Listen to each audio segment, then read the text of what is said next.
Okay, let's do it. So, shake hands. You want to begin? Sophie. very, very nice to meet you. Nice to meet again. you. We met about a year ago, but you've been traveling around since. I've been following you. Women are much more likely to sacrifice their career for their job. Mm. I never even heard that concept before. And it's so true. What that means is you're so focused on doing a good job that you're sacrificing your future career. And I actually had experience in my own life related to this. I did a program years ago for the New York Stock Exchange, and I got ranked 4.8 out of 5. So I go talk to my friend Rick Cully, who was the head of the leadership there. How can I make it better? You notice you're asking the wrong question. You're asking another question. You should be asking, how can I write more? How can I think more? How can I be a bigger person? Not how can I change this 4.8 to a 4.9. He was so right. And women are much more likely to do that. Getting into changing this 4.8 to a 4.9, as opposed to saying, why am I doing this at all? 4.8 is good enough. There was a female in you. Yes. You overcame it.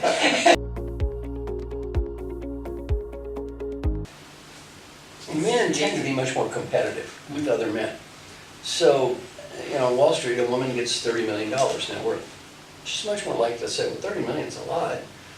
I'd really like to do something to make the world a better place, and do I really want to work 90 hours a week so I can get 50 million?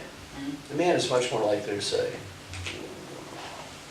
I have 30, but he has 40, 100, I have $1 billion, he has 2, more. So women are much more likely to look at the bigger picture of life, and men are much more likely to get into that competitive thing. And that's, again, backed by data. You experienced it, right?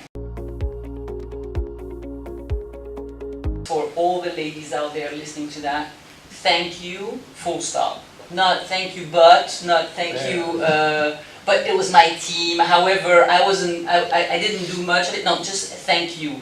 Right. That's right. And again, the book talks about also women are less likely to promote themselves than men.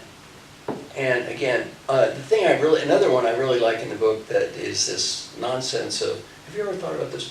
My good work should speak for itself. Yeah. What a bunch of nonsense.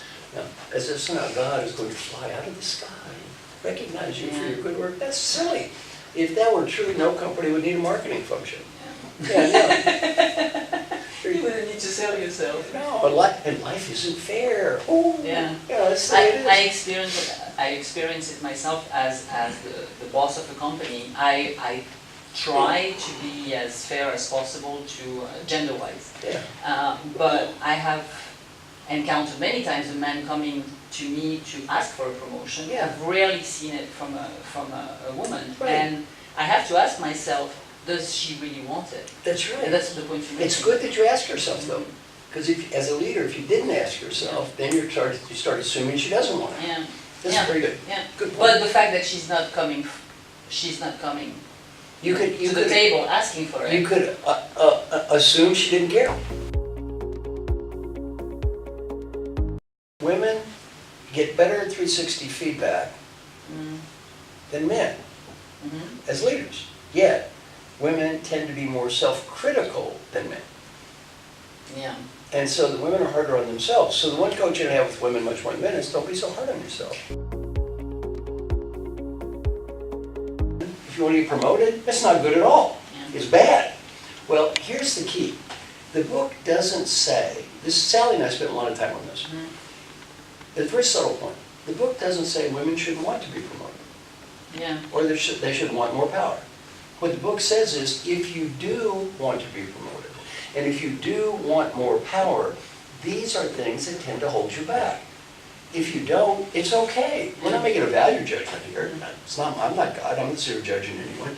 On the other hand, if you do want to get ahead, you can't become psychologically addicted to your team. You have to let go. Yeah. If you fall in love with your team, you're not going to get promoted. You don't let your nurturing side completely take over. That's right. Peter Drucker taught me a wonderful lesson that it's a third of my consulting business. If you just understand this lesson, or your viewers understand this lesson, they'll be better at influencing people and have happier lives. So few people understand this lesson. Number one, our mission in life is to make a positive difference, not to prove we're right, not to prove we're smart. Number two, every decision in life is made by the person who has the power to make the decision. Decisions are made based on one variable, power. That's it. It's not the smart person, the right person, a fair person. Decisions are made based on power. That's it. If I need to influence you and you have the power to make the decision, one word to describe you, customer. One word to describe me, salesperson. You have to buy, have to sell. Well, sell what you can sell. If you want to make a positive difference in the world, the definition of power is influence potential. You have to have power. If you have no power, you're not going to make a positive difference. So few people understand this. I'm going to test you. Are you ready? Have you ever said this to yourself before? I'm amazed that someone at that level, followed by his crazy, weird, acts like an idiot and fool. Have you had these thoughts in the past? I'm amazed that someone at this level. Probably when I was younger. Yeah. Now, these thoughts make no sense. Have you read a history book before? In the history of that? That's a very good way of making power guiltless. There's something about women and power where I think that a lot of women position it in the wrong way. Actually wanting to become a decision maker for good is a good thing. Right. So live guilt-free with that. I have experienced years and years of networking where I would never ask anything or leverage anything because I felt that shame or, I don't know, that sensation of, no, it's not right. So, do you want to talk about that? Well, it's kind of an analogy of this is, see, I don't have that problem. I'm sure you don't. And it's not that I'm a bad person. No. On the other hand, to me, there's nothing wrong with going in a relationship. I ask someone, I do a favor for someone. I have no problems with asking them to do a favor for me. Well, okay, fine. I endorsed your book. Hello, here's my book, right? Well, I don't have any problems with that. And to me, that's just a win-win relationship, and it's nothing wrong with it. It's business. It's just business. Whereas women, it's much more likely to be personal. The feeling that, okay, I want to help you just because I'm a good human being. On the other hand, if I ask you to help me, that shows that it's a business transaction. Well, there's nothing wrong with business. Well, the first thing is, with women, I spend a lot of time on let go of guilt. Just let go of all that crap. Forgive yourself for whatever real or imagined sins you may have ever committed. I've asked thousands of women around the world this question. When my kid grows up, I want my child to be. And I say, give me one word. One word comes up from mothers more than every other word. One word. What's the word? Happy. So I say, you want your kid to be happy? You want your parents to be happy? You want the women that respect you to be happy? You go first. You be happy. The other thing is drop all this role model crap. So many corporate women get this done. You have to be a role model for all women. Well, what is that all about? Like if you make a mistake, all those brave women that came before you, you let them all down. Let them down too. You let down every woman has been. But there's so many. There's so little. And you failed those folks. You failed them too. You failed everyone. Oh, you're a bad human being.